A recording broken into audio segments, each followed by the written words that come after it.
Hello everyone, ये सवाल बनाने से पहले जो है मैं आपको कुछ एक नया चीज बता दे रहा हूँ जो कि मैंने पिछले वीडियो में छोड़ दिया था। ये क्या है कि अगर कोई जो है मान के चलिए वेरिएबल है और कांस्टेंट वैल्यू साथ में है, जैसे 4x² और इस 4x² में से जो है हमें पूछ दे कि x² का जो है गुणांक क्या होगा। x² का गुणांक हमसे जो है पूछा जाए, x² का गुणांक क्या होगा।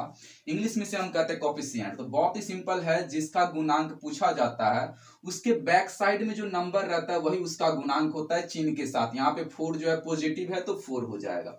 कोई भी वेरिएबल से ले लिया जाए, जैसे हम लेते हैं 5 - 5y² प्लस के 3y और माइनस के 2, और यहां से हमें पूछ दिया जाए y का गुणांक। y का गुणांक क्या होगा? तो बहुत ही सिंपल है, y के पीछे में जो रहेगा चिन्ह के साथ बोलना पड़ता है। तो 3 पॉजिटिव है तो पॉजिटिव, जैसे मैं पूछ देता y² का गुणांक क्या होगा। ठीक है, y² का कोफिशिएंट क्या होगा, तो y² के बैक साइड में क्या है, -5। तो हमेशा याद रखिएगा, किसी भी वेरिएबल, किसी भी जो बहुपद का जो है हमें वेरिएबल का गुणांक पूछेगा तो उसके बैक साइड में जो नंबर रहता है चिन्ह के साथ हमें लिखना पड़ता है। तो चलिए हम अपने क्वेश्चन पे चलते हैं। अब देखिए क्वेश्चन में क्या है कि एपी से रिलेटेड कोई सवाल है हमें, और सवाल हमें बनाना ही है। अब देखिए कैसे बनाएंगे। सबसे पहले आपको दिया हुआ है कि एपी का प्रथम पद और पांचवा पद क्रमशः 5 और 25 है, तो कह रहा है 30वां पद और जो है 10वां पद क्या होगा। सबसे पहले क्या करेंगे, हमें किसी भी एपी का जो हमें टर्म पता करना होता है उसमें ए और डी जो है बहुत इंपॉर्टेंट होता है। कोई भी टर्म फाइंड करना बहुत ही सिंपल होता है जब हमें प्रथम पद, फर्स्ट टर्म, सार्वंतर, कॉमन डिफरेंस पता होता है। लेकिन यहाँ पे जो है हमें प्रथम पद पता है लेकिन कॉमन डिफरेंस नहीं पता है। तो कोई बात नहीं, इसके लिए एक रास्ता डाला हुआ है कि पांचवा पद जो है यहाँ पे 25 डाला हुआ है, तो हम उसकी हेल्प से जो है निकाल लेंगे डी। याद रखिएगा, किसी भी एपी का जो हमें कोई भी पद निकालना हो तो सबसे इंपॉर्टेंट पॉइंट है ए, और दूसरी बात हमें डी, दोनों चीज पता होना चाहिए। ये जो है हमें नहीं पता रहेगा तो हम नहीं निकाल पाएंगे। तो यहाँ पे देखिए क्या क्या डाला हुआ है वो पहले लिख लेंगे। दिया क्या चीज है हमें, प्रथम पद। प्रथम पद को हम ए से इंडिकेट करते हैं। कितना डाला हुआ है, देखिए प्रथम पद और पांचवा पद क्रमशः 5 और 25 है, तो प्रथम पद पहले लिखा हुआ है इसीलिए पहले वाला मान प्रथम पद होगा। और पांचवा पद ये कितना डाला हुआ है वो देखिए 25। अब ध्यान दीजिए, हम यहीं से है डी डिफाइन कर लेंगे। पांचवा पद का फॉर्मूला क्या होता है, ए प्लस 4डी। पांचवा पद का जो व्यापक रूप होता है ए प्लस 4डी होता है, बराबर का 25। अब यहाँ पे कंफ्यूज होइएगा तो कुछ नहीं, पांचवा पद है तो ए प्लस 4डी, छठा रहता तो ए प्लस 5डी, 10वां रहता तो ए प्लस 9डी, 11वां रहता तो ए प्लस 10डी। मतलब जो पद डाला हुआ है उसका व्यापक रूप उससे एक कम डी करके बोल के उसमें ए जोड़ दिया जाता है, तो उसका जो है ना व्यापक रूप बन जाता है।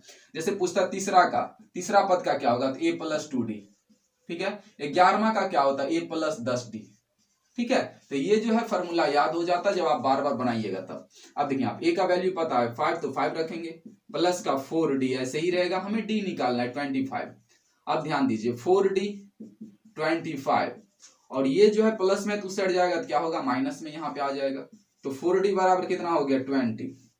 अब जैसे ही 4 से इसको काटेंगे तो 5 बचेगा, डी का वैल्यू कितना हो गया 5, तो यहाँ पे हमें डी निकल गया। अब जो है हमें चाहिए 30th पद और 10th पद। ये जो है हमें 30वां और 10वां निकालना है, तो वो अब निकाल लेंगे। अब देखिए कैसे, अकॉर्डिंग टू द क्वेश्चन करेंगे हम। अब निकालेंगे क्या, 30वां पद। इसका फॉर्मूला क्या होता है, 30 लिखा हुआ है तो यहाँ पे 29डी होगा। ठीक है, पीछे में प्रथम पद को जोड़ दीजिए बस। यहाँ पे 31 रहता तो 30 होता, 32 रहता तो 31 होता। अब देखिए यहाँ पे वैल्यू रखिए, ए का वैल्यू 5 प्लस 29 है, डी जो रहता है यहाँ पे मल्टीपल में रहता है, डी का वैल्यू अभी आया है 5। अब देखिए 5 ऐसे ही रहेगा, इस दोनों को इंटू करें कितना हो जाएगा, 5 9 जा 45 और 5 2 जा 10 और 4 कितना हो जाएगा 14, होगा कि नहीं। अब दोनों को ऐड कीजिएगा तो कितना हो जाएगा 150, 150। अब अगला क्या निकालना है, 10वां भी निकाल लेते हैं, यहाँ पे पुनः लिख दीजिए 10वां पद। ये क्या होगा, ए प्लस के 10 है तो यहाँ पे 9डी। अब ए का वैल्यू कितना है 5 प्लस 9 है, डी का वैल्यू कितना है 5, दोनों को कीजिएगा तो 5, दोनों को इंटू कीजिएगा तो 45 और ऐड कर दीजिएगा तो 50।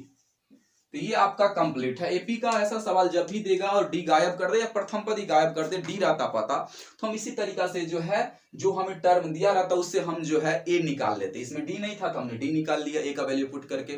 तो हम डी और ए निकाल करके कोई भी अज्ञात पद को जो है हम ज्ञात कर सकते हैं। तो आज के लिए बस इतना है। अगर वीडियो पसंद आ रहा है तो लाइक कीजिए, चैनल को जो है सब्सक्राइब जरूर कीजिएगा अगर नए होंगे तो। Thank you so much.